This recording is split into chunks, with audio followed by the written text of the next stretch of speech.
Hi, ഇസ്രയേലിലെ ജെറുസലേമിൽ നിന്ന് അഖിലയാണേ. ഞാൻ 2 ദിവസമായിട്ട് വിചാരിക്കുന്നുണ്ട് ഒരു പോസ്റ്റ് ഇടണമെന്ന്, ഒരു വീഡിയോ ഇവിടുത്തെ സ്ഥിതിഗതികൾ എന്തായെന്ന് അറിയാൻ വേണ്ടിയിട്ട്. ഒരുപാട് പേര്, നമ്മുടെ ഫോളോവേഴ്സും നോൺ ഫോളോവേഴ്സും ആയിട്ടുള്ള ഒരുപാട് ആളുകൾ ഇവിടുത്തെ സിറ്റുവേഷൻ എങ്ങനെയുണ്ട്, സേഫ് ആണോ എന്നൊക്കെ പറഞ്ഞ് ചോദിക്കുന്നുണ്ട്. അതിന്റെ ഇടയിൽ കൂടെ ഒരു പ്രത്യേക ആൾക്കാർ, അതായത് ചോറ് നമ്മുടെ നാട്ടിലും കൂറ് മറ്റേ പല ഭാഗത്തും കാണിക്കുന്ന കുറെ ആൾക്കാർ വന്നിട്ട് ഇൻബോക്സിലായാലും ഞാനിടുന്ന വീഡിയോയുടെ അടിയിലായാലും ഒരുപാട് മോശമായിട്ടുള്ള രീതിയിൽ തെറി വിളിക്കുന്നുണ്ട്. അങ്ങനെ തെറി വിളിച്ചെന്നും പറഞ്ഞ് എനിക്കൊന്നും സംഭവിക്കാൻ പോകുന്നില്ല. പക്ഷെ ഇവിടെ ഞാനത് പറയുന്ന കാര്യം എന്ന് പറഞ്ഞാല്, എനിക്ക് ചോറ് തിന്നുന്നിടത്ത് കൂറ് കാണിച്ചാണ് ശീലം. അതുകൊണ്ട് അന്നം തരുന്ന നാടിനോട് എന്തൊക്കെ വന്നാലും എനിക്ക് മമതയുണ്ട്. അന്നം തരുന്ന നാട് എന്നും എന്റെ നെഞ്ചോട് കൂടി തന്നെയാണ്. അപ്പൊ നിങ്ങൾ ചോദിക്കും, അന്നം തരുന്ന നാട് എന്ത് വൃത്തികേട് കാണിച്ചാലും കൂടെ നിൽക്കുമെന്ന്. അന്നം തരുന്ന നാട് വൃത്തികേട് കാണിക്കത്തില്ലെന്ന് 100% ഉറപ്പുള്ളത് കൊണ്ടാണ് ആ നാട്ടിലിരുന്ന് അന്നം കഴിക്കുന്നത് കേട്ടോ. ഇനി ഞാൻ കാര്യത്തിലേക്ക് വരാം. ഇപ്പൊ നമ്മുടെ നാട്ടിലെ കുറച്ച് മീഡിയാസ് പറയുന്നുണ്ട്, ഇസ്രയേൽ മൊത്തവും ഭയങ്കര മടപടലം പുക മൂടി ഒരു വല്ലാത്ത അവസ്ഥയാണ്. ഇറാൻ ഇവിടെ കൊണ്ടുവന്ന് ഇഷ്ടം പോലെ മിസൈലുകളൊക്കെ പൊട്ടിച്ചു. അതിന്റെ ഭാഗമായിട്ട് അവിടുത്തെ ഒരു കെട്ടിടങ്ങളും ഇപ്പൊ നിങ്ങൾക്ക് കാണാൻ പറ്റത്തില്ല. അത്രത്തോളം മൊത്തം നാശനഷ്ടങ്ങളാണ്. പിന്നെ ഇപ്പം ഇസ്രയേലിന് നമുക്ക് ഓപ്പോസിറ്റ് നിൽക്കുന്ന ആളെ കാണാൻ പോലും പറ്റാത്ത രീതിയിലുള്ള പുകയാണെന്ന്. ലൈവായിട്ട് നിങ്ങളെ ഞാനിത് കാണിച്ചു തരാം. ഇതിപ്പോ ഞാൻ നിൽക്കുന്ന എന്റെ വീടിന്റെ വിൻഡോ ഓപ്പൺ ചെയ്തിട്ടുള്ള കാഴ്ചയാണ് കേട്ടോ. നിങ്ങൾക്ക് ബാക്ക് ക്യാമറയിൽ കാണിച്ചു തരാം. ഇതിപ്പം ഞാൻ നിൽക്കുന്ന വീടിന്റെ വിൻഡോയിൽ നിന്ന് നിങ്ങൾക്ക് കാണാൻ പറ്റുന്ന ദൃശ്യമാണ് കേട്ടോ. ഇവിടെ എവിടെയാണ് പുകപടലം മൂടി ഇങ്ങനെ പരസ്പരം മനുഷ്യനെ കാണാൻ പറ്റാത്ത രീതിയിൽ നിൽക്കുന്നത്? അത്രയും സംഘർഷഭരിതമായ അവസ്ഥയിലൂടെയാണ് ഇസ്രയേൽ കടന്നു പോകുന്നതെന്നൊക്കെ പറഞ്ഞ് നാട്ടിലെ മാധ്യമങ്ങളൊക്കെ ഇരുന്ന് തള്ളുന്നുണ്ട്. പക്ഷെ അത് അങ്ങനെയൊന്നുമല്ല. അത്രയും കാം ആൻഡ് ക്വയറ്റ് ആണ് ഇസ്രയേൽ. ഇതിപ്പോ ജെറുസലേമാണ് കേട്ടോ. നിങ്ങൾ കണ്ടോ ഇവിടെ എവിടെയാണ് പുകയും പടലും ഒക്കെ മൂടി ഇങ്ങനെ തിങ്ങി നിറഞ്ഞ് ഇരിക്കുന്നത്? സത്യത്തില് ഇസ്രയേൽ നടത്തുന്നത് ഒരു നിലനിൽപ്പിന് വേണ്ടിയിട്ടുള്ള സമരമാണെന്ന് തന്നെ പറയാം. ഇപ്പൊ നിങ്ങളുടെ വീട്ടിൽ വേറെ ആൾക്കാർ വന്ന് താമസിച്ചിട്ട് അവർ പറയുകയാണ്, ഇത് ഞങ്ങളുടെതാണ്, നിങ്ങൾ ഇവിടെ നിന്ന് ഇറങ്ങിത്താ, ഈ സാധനം ഞങ്ങളുടെയാണെന്ന് പറഞ്ഞാൽ നിങ്ങളുടെ വീട് നിങ്ങൾ എഴുതി കൊടുക്കൂ. അതുപോലെ തന്നെയുള്ളൂ ഇസ്രയേലും. ഇസ്രയേൽ അഭയം കൊടുത്ത പല ആൾക്കാരും വന്നിട്ട് ഈ ലാൻഡിന് വേണ്ടി, ഈ മണ്ണ് അവർക്ക് വേണ്ടതാണ്, അവരുടേതാണെന്ന് പറഞ്ഞു കഴിഞ്ഞാൽ ഇസ്രയേലുകാർ കൊടുക്കൂ. അത്രയും പരിശുദ്ധമായിട്ട് പുണ്യമായിട്ട് അവർ സംരക്ഷിക്കുന്ന ഭൂമിയാണിത്. ആ ഭൂമിയെ കയറി ചൊറിയാൻ വന്ന അങ്ങോട്ട് കയറി മാന്തിയിരിക്കും. അതാണ് ഇപ്പോഴത്തെ ഇസ്രയേലിന്റെ നയം. കഴിഞ്ഞ 2 മാസമായിട്ട് ഞങ്ങളിവിടെ നിൽക്കുന്നവർക്കറിയാം, നാട്ടിലെ മാധ്യമങ്ങൾ കിടന്ന് തള്ളുന്ന കണക്കല്ല ഇവിടുത്തെ സ്ഥിതിഗതികൾ. കഴിഞ്ഞ 2 മാസമായിട്ട് ഒരു ദിവസം പോലും ഇല്ലാതെ ഡെയിലി ഇങ്ങോട്ട് മിസൈൽ വരുന്നുണ്ട്. ഒറ്റ ദിവസം ഇല്ലാതെ. അത് നാട്ടിലെ മാധ്യമങ്ങൾ റിപ്പോർട്ട് ചെയ്തിട്ടില്ല. കാരണം ഞാൻ നേരത്തെ പറഞ്ഞ പോലെ ചോറ് അവിടെയും കൂറ് വേറെ പലയിടത്തുമാണല്ലോ.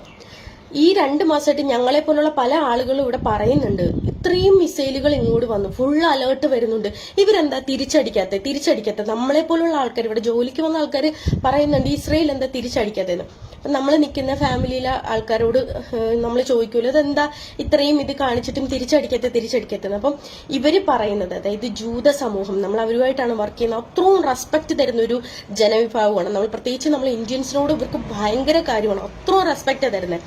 അപ്പൊ ഇവര് പറയുന്ന ഒരു കാര്യമുണ്ട്, നമ്മൾ ഇമ്പോർട്ടൻസ് കൊടുക്കുന്നത് ലൈഫിനാണെന്ന്. സാധാരണ സിവിലിയൻസിനെ ഉപദ്രവിച്ചുകൊണ്ടുള്ള ഒരു പരിപാടി ഇവര് ചെയ്യത്തില്ല. പക്ഷെ നേരെ മറിച്ച് ഓപ്പോസിറ്റ് നിൽക്കുന്ന ഇറാനായാലും ഗാസയിൽ നിന്നായാലും പലസ്തീനിൽ നിന്നായിട്ടും വരുന്നുള്ള സംഭവങ്ങളെല്ലാം സാധാരണ സിവിലിയൻസിനെ ഇപ്പോഴത്തേക്ക് അറ്റാക്ക് ചെയ്യാൻ തുടങ്ങി. ഈ 2 മാസമായിട്ടും നമ്മള് തിരിച്ച് ഇവിടുന്ന് ഇത്രയും പ്രൊവോക്കൻസ് നമുക്ക് ഉണ്ടായിട്ട് നമ്മൾ തിരിച്ചവരെ ഒന്നും അങ്ങോട്ട് അടിക്കാനേ പോയിട്ടില്ല. അത് മാധ്യമങ്ങൾ റിപ്പോർട്ട് ചെയ്തില്ല. ഇപ്പൊ പറയുന്നത് ഇറാനെ കയറി ചൊറിഞ്ഞു, ഇറാന്റെ കയ്യിൽ നിന്ന് വാങ്ങിച്ചു. സത്യത്തിൽ അങ്ങനെയല്ല സംഭവം. 2 മാസമായിട്ട് ഇങ്ങോട്ട് കണ്ടിന്യൂസ്ലി നമ്മളെ പ്രൊവോക്ക് ചെയ്യുന്നുണ്ട്. തിരിച്ച് നമ്മൾ ഇവിടുന്ന് ഒന്നും ചെയ്തിട്ടുണ്ടായിരുന്നില്ല. 2 ദിവസം മുമ്പാണ് നമ്മുടെ പ്രധാനമന്ത്രി ഒഫീഷ്യലി അനൗൺസ് ചെയ്തിട്ടുണ്ടായിരുന്നു.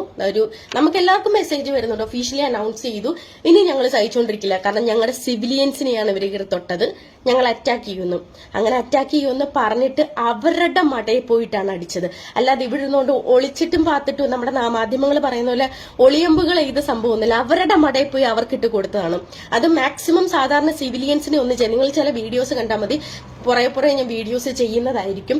അവരുടെ കമാൻഡോസ് ആയിട്ടുള്ള ആൾക്കാർ ആ ഒരു ഫ്ലാറ്റില്, ഒരു 10-15 നിലയുള്ള ഒരു കെട്ടിടത്തില് ഒരു പോയിന്റ്, അതായത് നമ്മൾ ഈ മാൻഹോളിലൂടെ ഒക്കെ ചെന്നിട്ട് ചെയ്യുന്നില്ല, അതുപോലെ അവര് നമുക്കെതിരെ നിന്ന് പ്രവർത്തിക്കുന്ന കമാൻഡോകളായിട്ടുള്ള ആൾക്കാരെ മാത്രം, സാധാരണ സിവിലിയൻസിനെ ഒന്നും ചെയ്യാതെ ആ പർട്ടിക്കുലർ പോയിന്റ് പോയിട്ട് അടിച്ചിട്ട് തിരിച്ചു വന്നു. ആ ഒരു ഫ്ലാറ്റിൽ കയറി മാത്രം ചെയ്തിട്ട് തിരിച്ചു വന്നു. അവിടുത്തെ സാധാരണ ജനങ്ങൾക്കൊന്നും ആ സമയത്തൊന്നും സംഭവിച്ചിട്ടില്ല. പിന്നെ ഇവിടെ ഇപ്പം സേഫ് ആണോ ഓക്കെ ആണോ എന്ന് ചോദിക്കുന്നുണ്ട്. ആക്ച്വലി നമ്മൾ സേഫ് ആണ്.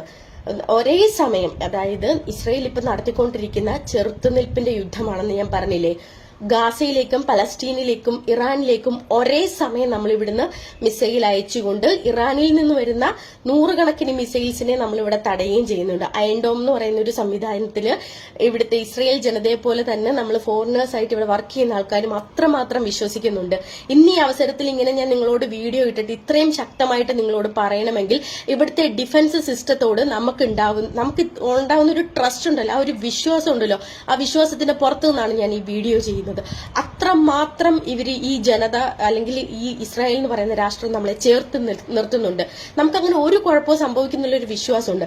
പിന്നെ പൂർണ്ണമായിട്ടും ഇല്ല എന്ന് ഞാൻ പറയുന്നില്ല. അതായത് ഒരു 300-400 മിസൈൽ ഒരേ സമയം ഇങ്ങോട്ട് വരികയും ചെയ്യുന്ന അതിനെ ഇവര് തടയിടുന്നുണ്ട്. അതുപോലെ തന്നെ ഒരേ സമയം ഇവിടുന്ന് അങ്ങോട്ട് അറ്റാക്ക് ചെയ്യുന്നുണ്ട്. അപ്പോ ഈ 300 എണ്ണത്തിൽ ഒരു 3-4 എണ്ണം ബൈ ചാൻസിൽ അവിടെ ഇവിടെ വീണ് പൊട്ടിയെന്നിരിക്കും. ഈ 300 എണ്ണത്തിനെയും നമ്മൾ ഒരേപോലെ ഡിഫൻസ് ചെയ്യുമ്പം ബൈ ചാൻസിൽ 1, 2, 3 അവിടെ ഇവിടെ ആയിട്ട് പൊട്ടുന്നു. നമുക്ക് എന്താ പറയാ, ഒരു 4 പേരുടെ മരണത്തിന് ഇന്നലെ ഇടവയ്ക്ക് അറബ് ഫാമിലി ആയിരുന്നു. അവർക്ക് നിത്യശാന്തി നൽകട്ടെ. പിന്നെ അതുപോലെ തന്നെ കുറച്ച് പേര് 100 സംതിങ് സ്ഥലത്ത് കുറച്ച് ആൾക്കാർ ഇഞ്ചേർഡ് ആയിട്ടുണ്ടായിരുന്നു. അതുപോലെ കുറെ കെട്ടിടങ്ങൾക്ക് നാശനഷ്ടം സംഭവിച്ചിട്ടുണ്ട്. ഇതാണ് ഇപ്പോഴത്തെ കണക്ക്. ഇന്നലെ രാത്രി ഇപ്പൊ 2 ദിവസമായിട്ട് ഞങ്ങൾ ഉറങ്ങിയിട്ടില്ല. കണ്ടിന്യൂസ് ഇങ്ങനെ അലാം അടിക്കുന്നുണ്ട്, നമുക്ക് മെസ്സേജസ് വരുന്നുണ്ട്, നമ്മൾ സേഫ്റ്റി റൂമിലേക്ക് മാറുന്നുണ്ട്. അത് കഴിയുമ്പോൾ വീണ്ടും അഗൈൻ നമ്മൾ തിരിച്ചു വരും, വീണ്ടും അടിക്കും. 2 ദിവസമായിട്ട് സീരിയസ്ലി നമ്മൾ ഉറങ്ങുന്നില്ല എന്നുള്ളത് സത്യമാണ്. പക്ഷെ ഒരു വല്ലാത്തൊരു ഭയം, അങ്ങനെ ഒരു സാധനം നമുക്കില്ല. കാരണം നമ്മളെ ഈ രാജ്യം അത്രത്തോളം പ്രൊട്ടക്ട് ചെയ്യുമെന്ന് നമുക്ക് വിശ്വാസമുണ്ട്. ആ വിശ്വാസത്തിലാണ് നമ്മളിവിടെ നിൽക്കുന്നത്. പിന്നെ നാട്ടിലെ മാധ്യമങ്ങൾ എന്തിനാണ് ഇങ്ങനെ കള്ളപ്രചരണം നടത്തുന്നതെന്ന് എനിക്കറിയത്തില്ല. ഭയങ്കര മോശമായിട്ട്, അതായത് ഇറാനെ സപ്പോർട്ട് ചെയ്തിട്ടാണ് എപ്പോഴും നാട്ടിലെ മാധ്യമങ്ങൾ റിപ്പോർട്ട് ചെയ്യുന്നത്. ഭാരതം എന്നും ഇസ്രയേലിന്റെ കൂടെയാണെന്ന് നമുക്കറിയാം. കേരളം ഇസ്രയേലിന്റെ കൂടെ അല്ലെങ്കിലും ഭാരതം എന്നും ഇസ്രയേലിന്റെ കൂടെ നിന്ന ചരിത്രമേ ഉള്ളൂ. ചരിത്രം പരിശോധിച്ചു കഴിഞ്ഞാൽ നമുക്ക് മനസ്സിലാവുന്ന കാര്യമാണ്. പാകിസ്ഥാനും ഇന്ത്യയും തമ്മിൽ ഒരു യുദ്ധം വന്നു കഴിഞ്ഞപ്പോൾ, അല്ലെങ്കിൽ പാകിസ്ഥാനിലെ കുറച്ച് ആൾക്കാർ വന്നിട്ട് നമ്മുടെ ഇന്ത്യൻ സൈനികരെ കൊന്നപ്പം മിണ്ടാതിരുന്ന പല ഭരണാധികാരികളും ഇന്ന് ഇസ്രയേലിനെ പിന്നെ താറടിച്ച് കാണിച്ചിട്ട് ഇറാൻ എന്തോ വലിയ സംഭവമാണെന്ന് കാണിക്കുന്നുണ്ട്. തെമ്മാടി രാഷ്ട്രമെന്ന് പോലും ഇസ്രയേലിനെ വിളിച്ചിട്ടുണ്ട്. ഇന്ത്യക്ക് ഒരു ആവശ്യം വന്നു കഴിഞ്ഞാൽ ലോക രാഷ്ട്രങ്ങൾ എതിർത്ത് നിന്നാലും ഇസ്രയേൽ മാത്രമേ കൂടെ കാണത്തുള്ളൂ എന്നൊരു ഉറപ്പുണ്ട്. കാരണം കാർഗിൽ യുദ്ധത്തില് ഇന്ത്യ അത്രത്തോളം ആത്യന്തം കൂടെ നിന്ന് സഹായിച്ചത് ഇസ്രയേൽ എന്ന് പറയുന്ന രാജ്യമാണ്. അല്ലാതെ നിങ്ങൾ ഈ പറയുന്ന ഇറാനിൽ നിന്ന് ആരും സഹായം കൊണ്ട് വന്നിട്ടില്ലായിരുന്നു. ഇവിടുത്തെ കുട്ടികൾ പഠിക്കുന്ന പാഠപുസ്തകത്തിൽ പോലും പ്രധാനമായിട്ടുള്ള അല്ലെങ്കിൽ ഒരു മഹത്തരമായ സ്ഥാനമാണ് ഇന്ത്യക്ക് കൊടുത്തിരിക്കുന്നത്. കാരണം ഇവർ പഠിക്കുന്ന ആ പാഠപുസ്തകത്തിൽ ആ കുഞ്ഞു മക്കൾ പഠിക്കുമ്പോൾ ആ കുഞ്ഞു മക്കളുടെ ഉള്ളിൽ ഇന്ത്യ എന്ന് പറഞ്ഞിട്ട് അവർ കൊടുത്തിരിക്കുന്ന ഒരു സ്ഥാനമാണ്. ഇപ്പൊ നമ്മൾ അമ്മ എന്ന് പറയുമ്പോൾ നമുക്കുണ്ടാവുന്ന ഒരു ഫീലില്ലേ, അതുപോലെ തന്നെയാണ് അവരുടെ രാജ്യം കഴിഞ്ഞിട്ട് അവർ ഇന്ത്യക്ക് കൊടുക്കുന്ന ഒരു മഹത്തരമായ സ്ഥാനം. അപ്പം നേരത്തെ നമ്മുടെ പ്രധാനമന്ത്രി ആയിരിക്കുന്ന ബെഞ്ചമിൻ നെതന്യാഹു പറഞ്ഞിട്ടുണ്ട്, ഇന്ത്യയോട് യുദ്ധം ചെയ്യാൻ വരുന്ന ഏതൊരു രാജ്യവും ഇസ്രയേലിന് കൂടി യുദ്ധം ചെയ്യാൻ തയ്യാറായിരിക്കുകയെന്ന് ആര് പറയും? കാരണം അത്രത്തോളം അവര് നമ്മുടെ ഭാരതത്തെ ചേർത്ത് പിടിക്കുന്നുണ്ട്. കേരളം എന്ന് പറയുന്നൊരു കൊച്ചു സംസ്ഥാനം ഇസ്രയേലിനെ സപ്പോർട്ട് ചെയ്തില്ലെങ്കിലും ഭാരതം എന്ന വലിയ രാജ്യം ഇസ്രയേലിന്റെ കൂടെ തന്നെയാണ്. അതിനി ആര് കടന്ന് തള്ളിയാലും അതിനൊന്നും പ്രത്യേകിച്ച് സംഭവിക്കാൻ പോകുന്നില്ല. പിന്നെ കുറെ പേര്, അതായത് പ്രത്യേക ഒരു മതവിഭാഗത്തിൽപ്പെടുന്ന ആൾക്കാർ എന്നെ കൊല്ലുമെന്നും തല്ലുമെന്നും നിനക്കെന്നാ അവിടെ പോയിക്കൂടെ ഇവിടെ പോയിക്കൂടെ എന്നൊക്കെ പറയുന്നുണ്ട്. ഇങ്ങനെ പറയും, നിങ്ങൾക്ക് ആരാണ് ഈ അധികാരം തന്നത്? എന്റെ ഇഷ്ടം, എന്റെ വാ കൊണ്ട് ഞാൻ എന്ത് സംസാരിക്കും, നിങ്ങൾക്കും എന്ത് വേണമെങ്കിലും സംസാരിക്കാം. പക്ഷെ നിങ്ങൾ ഈ പറയുന്ന രാജ്യത്തിൽ നിന്നുകൊണ്ട് അവിടുത്തെ ചോറ് കഴിച്ചുകൊണ്ട് മറ്റൊരു രാജ്യത്തിൽ കൂറ് കാണിക്കുന്നത് അത്ര നല്ല സ്വഭാവമൊന്നുമല്ല. നിങ്ങൾ ഇന്ത്യയിൽ നിന്നുകൊണ്ട് തന്നെ ഈ പാകിസ്ഥാൻ അനുകൂലമായിട്ട് സംസാരിക്കുന്ന തീവ്രവാദികളാണ്. ഇതിന്റെ പേരിൽ എന്ത് വന്നാലും എനിക്കൊരു ചുക്കുമില്ല. നിങ്ങൾ ഇന്ത്യയിൽ നിന്നുകൊണ്ട് തന്നെ പാകിസ്ഥാനെ അനുകൂലിക്കുകയും നമ്മുടെ രാജ്യത്തിൽ ഭീകരവാദ പ്രവർത്തനം നടത്തുന്നവർക്ക് ജയ് വിളിക്കുകയും ചെയ്യുന്ന നിങ്ങൾക്കൊക്കെ നട്ടലെന്ന് പറയുന്ന ഒരു സാധനം ഉണ്ടോ? അതോ നിങ്ങൾക്ക് നട്ടലിന്റെ സ്ഥാനത്ത് വല്ല വാഴപ്പിണ്ടിയാണോ? എനിക്കെന്തായാലും അതല്ല.